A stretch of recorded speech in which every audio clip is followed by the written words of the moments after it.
yaumil akhir, siapa yang beriman kepada Allah dan hari akhirat, falyukrim dhaifahu, maka muliakanlah tamu. Sahibul bait tadi memuliakan saya, Masya Allah. Begitu sampai langsung, Ustaz Somad silakan makan. Makannya apa? Ini nasi ada dua, mau nasi goreng apa nasi putih? Masya Allah. Akhirnya saya ambil dua-duanya, saya campur. Ustaz mau minum apa? Mau minum teh. Tehnya teh daun apa teh poci apa teh batang apa teh bunga? Tehnya panas apa teh dingin? Mau letak dalam gelas apa dalam teko? Ambil aja lah. Oleh sebab itu, Masya Allah, selesai itu langsung dikasih makanan. Saya nggak nanya, saya nggak pernah nanya ini makanan apa, nggak mau nanya. Terlihat saya bodoh. Saya diam aja perhatikan. Ada sayurnya, ada kolnya, ada bulat-bulat seperti bola pingpong, nggak tahu apa. Saya tanya sahabat saya, Ustadz ini apa? Sabu-sabu. Apa? Setahu saya orang ditangkap polisi karena sabu. Ustadz Somad dimuliakan makan sabu. Enggak saya makan. Saya takut nanti ceramah mabuk. Luar biasa saya dimuliakan. Ustadz Somad sudah siap makan? Sudah. Biasanya kalau sudah selesai makan, kata pepatah kami, kalau tegang urat perut, maka kendur urat mata. Qailulah, tidur siang sunnah. Qailulah, habis sholat zuhur, tidur sejenak siang untuk mengumpulkan energi. Maka setelah makan tadi, tidur siang nggak lama, 30 menit, 40 menit, 60 menit. Setelah itu baru cas lagi, maka ceramah pun bersemangat. Assalamualaikum warahmatullahi wabarakatuh. Itu. Makan sudah, minum sudah, qailulah sudah. Coba kalau dari tadi langsung bawa ceramah, tak bisa. Assalamualaikum.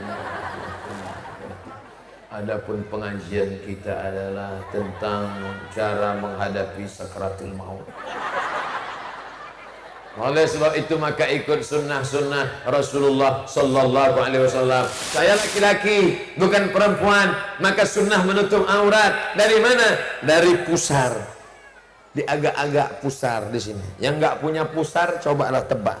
Pusar. Sampai mana? Sampai lutut. Ini ditutup. Terlepas dari ikhtilaf ulama apakah lutut aurat atau tidak, al-khuruju minal khilafi aula, keluar dari khilaf lebih baik, maka tutup dari pusar sampai lutut. Makanya saya kalau sudah melihat ada laki-laki pakai celana pendek mau muntah saya.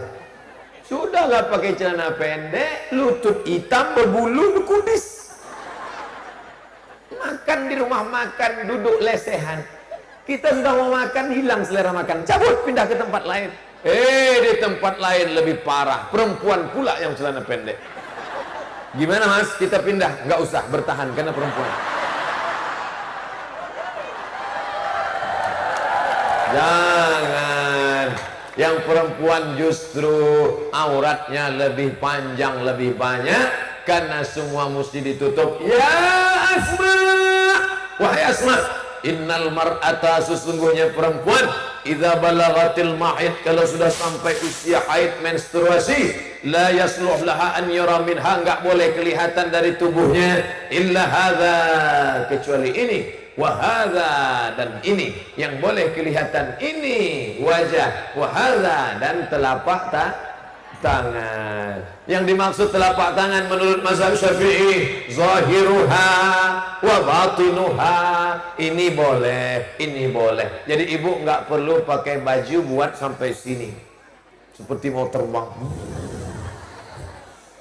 Ini cukup, udah, jangan sempit. Ini kadang sunnahnya di atas sunnah sampai bahu sunnah, begitu sampai ke bawah mulai nggak lagi sunnah. Apa? Celananya sempit sampai menjerit paha.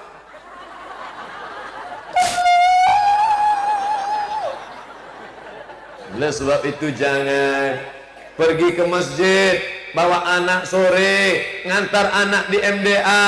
Enak saja dia pakai celana sempit bawa motor. Turun dari motor, keluar pakai celana sempit. Banyak orang yang pakai motor masuk parit ngeliat itu. Itu celana sempit di Eropa dipakai untuk senam aerobik di ruang tertutup. Sampai di tempat kita dipakai ibu-ibu belanja ke pasar pagi. Akhirnya banyak tukang ayam yang salah potong.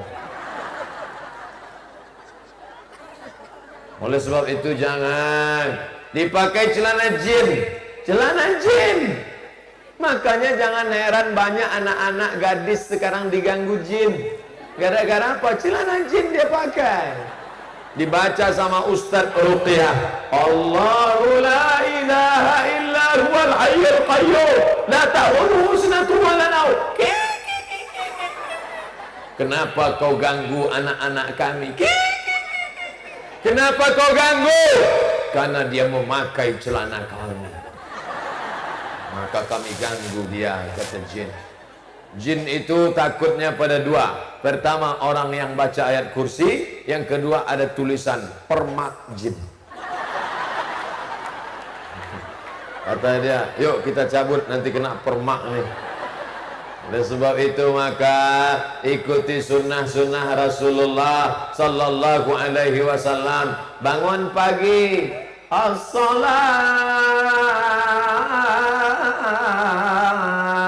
khairum minan naum. Maka bangunlah pergi ke masjid. Sampai di masjid imam sendirian, dia yang jadi imam. Usolli fardhus subhi rak'ataini imaman. Sudah jelas sendirian. Dia sebut juga imaman. Pak Imam, ente kan sendirian. Ngapain sebut imam? Mungkin ada makmum susulan. Allahu Akbar. Bismillahirrahmanirrahim. Itu lagu sedih karena nggak ada makmum. Kalau makmumnya ada, lagunya galak. Bismillahirrahmanirrahim. Bismillahirrahmanirrahim. Alhamdulillahi rabbil alamin. Ar-Rahmanir-Rahim. Maliki yaumiddin. Iyyaka na'budu wa iyyaka nasta'in. Ihdinas siratal mustaqim. Siratal ladzina an'amta 'alaihim ghairil maghdubi 'alaihim waladdallin.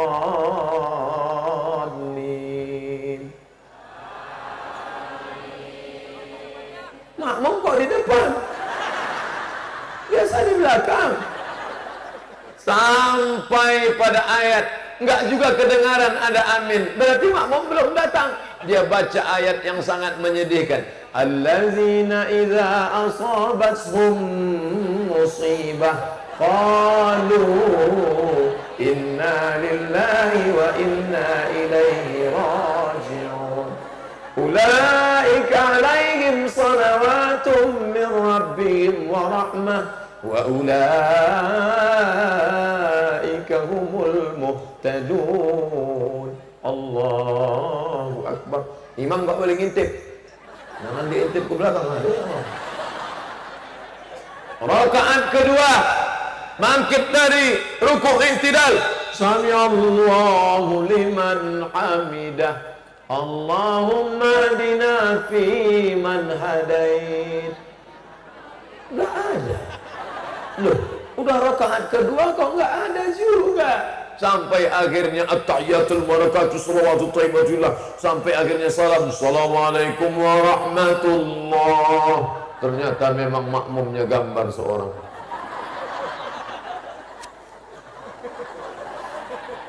Menyedihkan.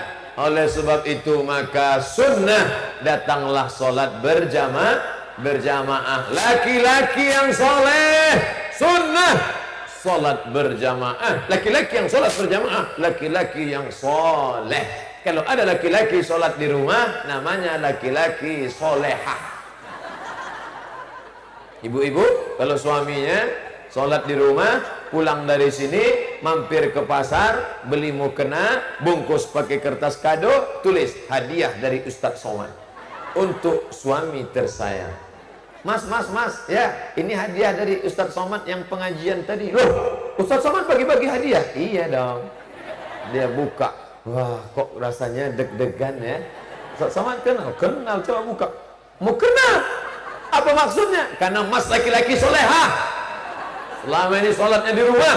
Lalu dia ngomong, masih syukur aku sholat. Tetangga nggak sholat sama sekali.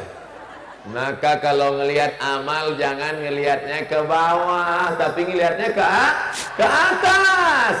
Maka sholat jangan nyalakan orang.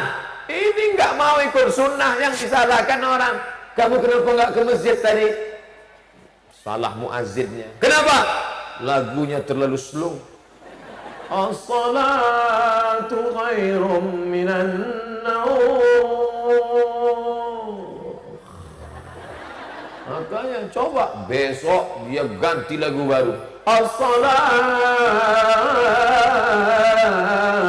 khairun minan naum.